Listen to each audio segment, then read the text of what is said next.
Hello दोस्तों, एक बार फिर आप सभी का स्वागत है मेरे चैनल सुरभि ई ज्ञान पे। दोस्तों, आज मैं आपके लिए एक बहुत ही बढ़िया इन्फॉर्मेशन लेके आई हूँ हमारे आने वाले आईपीओ रोलेक्स रोल्ड रिंग्स की। तो दोस्तों, आइए हम सबसे पहले समझते हैं रोलेक्स रोल्ड रिंग्स के बारे में। ये कंपनी है क्या, इसके फाइनेंशियल्स को भी हम समझेंगे, इसके आईपीओ की टेंटेटिव टाइम टेबल को भी समझेंगे और इसके लॉट्स के बारे में भी हम समझते हैं। तो दोस्तों, जैसा कि मैंने आपको बताया, सबसे पहले हम शुरू करते हैं कंपनी के बारे में। तो दोस्तों, ये कंपनी इनकॉर्पोरेट हुई थी 2003 में और दोस्तों ये company one of the top 5 forging companies में से एक है। तो दोस्तों, ये कंपनी बेसिकली मैन्युफैक्चर करती है हॉट रोल फॉर्ज्ड को, मशीन बियरिंग रिंग्स को एंड ऑटोमेटिव कंपोनेंट्स को, जो कि अलग अलग सेगमेंट्स में यूज़ करे जाते हैं, जैसे कि passenger vehicles, two wheeler, commercial vehicles, electric vehicles, industrial machinery, wind turbines, railway etcetera. तो दोस्तों, इनकी एक wide range of products he offer करते हैं, जैसे कि ऑटोमेटिव पार्ट्स को ऑफ़र करते हैं, hot forged, machined, alloy, steel bearing rings को। और दोस्तों, ये कंपनी अपने प्रोडक्ट्स को सप्लाई बोथ डोमेस्टिक और इंटरनेशनल मार्केट में करती है। और 2020 में ही इन्होंने अपने बेयरिंग रिंग्स को, ऑटोमेटिव कंपोनेंट्स को 17 अलग अलग कंट्रीज़ में एक्सपोर्ट भी किया था, जैसे कि फ्रांस, इटली, जर्मनी, थाईलैंड, चेक रिपब्लिक, यूएसए और ऐसी अन्य देशों में इन्होंने अपने कंपनी के प्रोडक्ट्स को एक्सपोर्ट भी किया था। दोस्तों, अभी इस कंपनी के 3 मैन्युफैक्चरिंग प्लांट्स हैं, जो कि तीनों के तीनों राजकोट में हैं।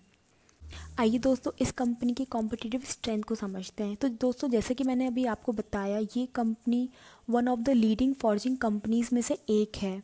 इनकी मैन्युफैक्चरिंग कैपेबिलिटीज़ भी काफ़ी स्ट्रॉन्ग हैं और जैसे कि मैंने आपको बताया, इनका प्रोडक्ट पोर्टफोलियो भी बहुत कॉम्प्रिहेंसिव है और जियोग्राफिकली भी ये काफ़ी डाइवर्सिफाइड हैं और इनके फाइनेंशियल परफॉर्मेंस भी काफ़ी स्ट्रॉन्ग और कंसिस्टेंट हैं। दोस्तों, कंपनी के प्रमोटर्स की डिटेल आप अपने स्क्रीन पे देख सकते हैं और आपको वहाँ से इनकी इन्फॉर्मेशन मिल जाएगी। तो दोस्तों, आइए इस कंपनी के फाइनेंशियल्स को देखते हैं। तो दोस्तों, जैसा कि आप अपनी स्क्रीन पे देख पा रहे होंगे, मैंने इनका एक टेबल ओपन करा हुआ है, जिसमें हम देख पा रहे हैं 2019, 20 और 21 के नंबर्स, इनके टोटल एसेट्स के, रेवेन्यू के एंड प्रॉफिट आफ्टर टैक्स के। तो दोस्तों, अगर हम टोटल इनके एसेट्स की बात करें तो 2019 में इन्होंने 7,822 मिलियन के एसेट्स को बुक करा था। वही 2020 में इन्होंने 6,861 मिलियन एसेट्स को बुक करा था। और अगर हम 2021 की बात करें तो इन्होंने 7,969 मिलियन के एसेट्स को बुक करा है। तो अगर हम करंट की बात करें तो इनके पास एसेट्स अभी सबसे ज़्यादा बुकड हैं as compared to the last 2 years. और अगर हम रेवेन्यू की बात करें दोस्तों, तो 2019 में इन्होंने 9,112 मिलियन का रेवेन्यू बुक करा था। 2020 में बात करें तो 6,753 मिलियन का रेवेन्यू इन्होंने बुक करा था, जो कि कम था, जहाँ पे हमें डी ग्रोथ देखने के लिए मिल रही है।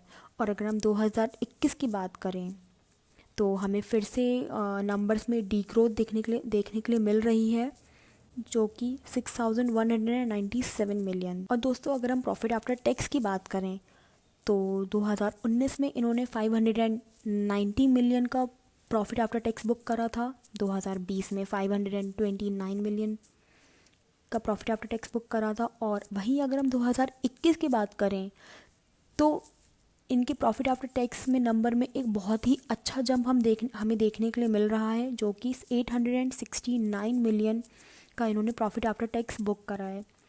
तो दोस्तों, अगर हम ईयर ऑन ईयर देखें तो ये एक बहुत ही हाई जंप है 2021 में।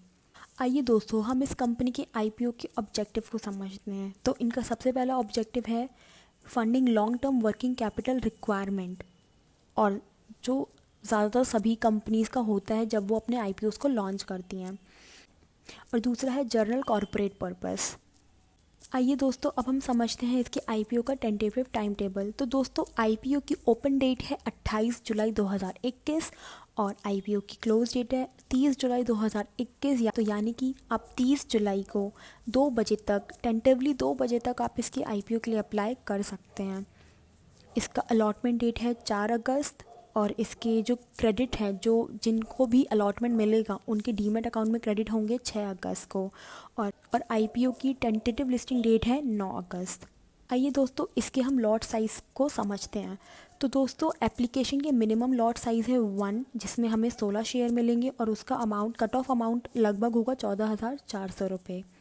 और अगर हम मैक्सिमम की बात करें तो मैक्सिमम एक इंडिविजुअल 13 लॉट के लिए अप्लाई कर सकता है, जिसमें उसे 208 शेयर मिलेंगे और जिसका कट ऑफ अमाउंट होगा 1,87,200। तो दोस्तों अब हम देखते हैं इस कंपनी के आईपीओ के कुछ बेसिक डिटेल्स। तो दोस्तों अगर मैं बात करूँ इसकी फेस वैल्यू की, तो इस कंपनी की आईपीओ की फेस वैल्यू 10 रुपीज़ पर इक्विटी शेयर होगी और इनकी आईपीओ की प्राइस होगा 880 से लेकर 900 तक के रेंज में। मार्केट लॉट की हमने बात कर ही ली है, जो कि है 16 शेयर, और मिनिमम ऑर्डर क्वांटिटी है 16 शेयर। ये कंपनी दोनों इंडेक्सेस में लिस्ट होगी, बीएसई में भी, एनएसई में भी।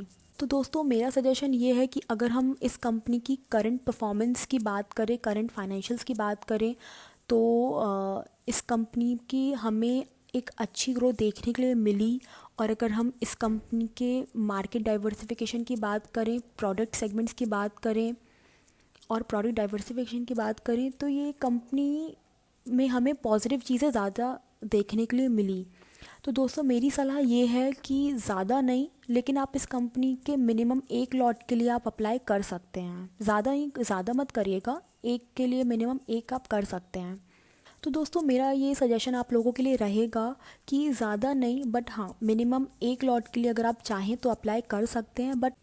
लेकिन हाँ, इस बात का ज़रूर ध्यान रखें, कंपनी की आईपीओ में अप्लाई करने से पहले कंपनी के बारे में थोड़ा सा और एक्सप्लोर करें। हालांकि मैंने कंपनी की ज़्यादातर डिटेल्स को कवर करने का पूरा ट्राई करा है और मेरी हमेशा यही कोशिश रहती है कि मैं आप लोगों तक अच्छी से अच्छी और ज़्यादा से ज़्यादा इन्फॉर्मेशन पहुंचा सकूं। तो दोस्तों अगर आपको मेरा वीडियो पसंद आया है तो प्लीज़ मेरे वीडियो को लाइक कीजिए, मेरे चैनल को सब्सक्राइब कीजिए और बेल आइकन को दबाना ना भूलें। Thank you so much for watching my video again. Thank you.